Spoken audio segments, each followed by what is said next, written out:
passando 99 noites, só que eu vou ter que passar aqui nessa casinha. Sim, gente. Nesta casita, eu vou pegar as comidas e tudo mais que precisa. E hoje a gente vai ser atacado. Meu Deus. Então, ó. Aqui dentro.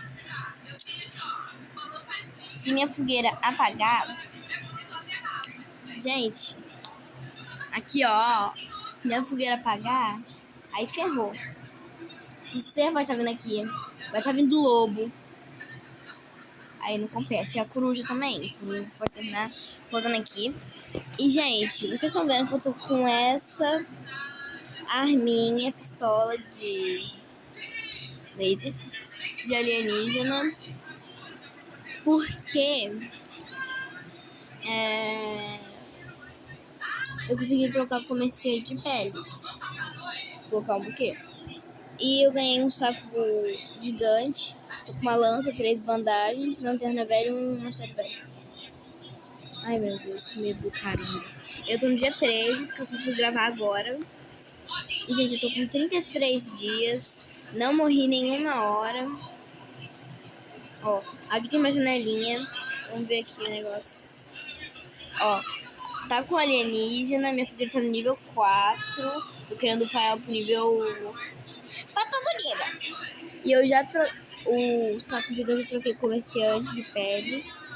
Amanhã de manhã ou agora mesmo, eu vou lá pra poder tirar os cutis da minha base. Porque de noite eu tenho que ficar aqui. Eu vou fazer igual o Baio. Quem aí conhece o Caio Baio? Aquele do Cone. Então, eu vou fazer a mesma coisa que ele.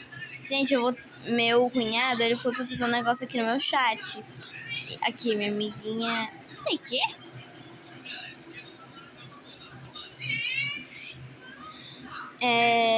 Ah, tá. Eu construí um mostrador solar, um mapa. Meu cunhado consertou aqui meu negócio. Não consertou não, né? Eu vou ter chat. Sim, só que ele até agora não viu o negócio. Agora vamos lá tirar os cutis da minha base. Tutorial de como matar todos os cutistas e até o diarpão da sua base. Check!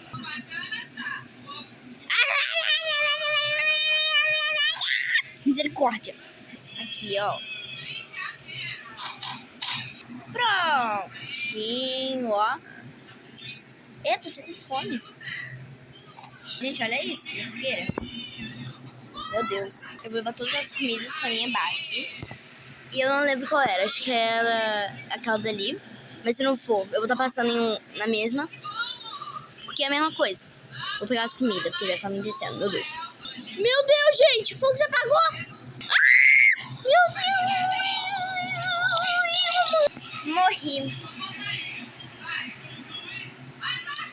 Morri. Contra o lobo e o cervo. E olha o tanto de comida e a minha bandagem. Não, além de minha lança. Não gravei nem 10 minutos aqui, gente. Eu já morri. Ai, que ódio. Então, com isso, eu acabei de... Tchau, tchau. Beijinho do lobo.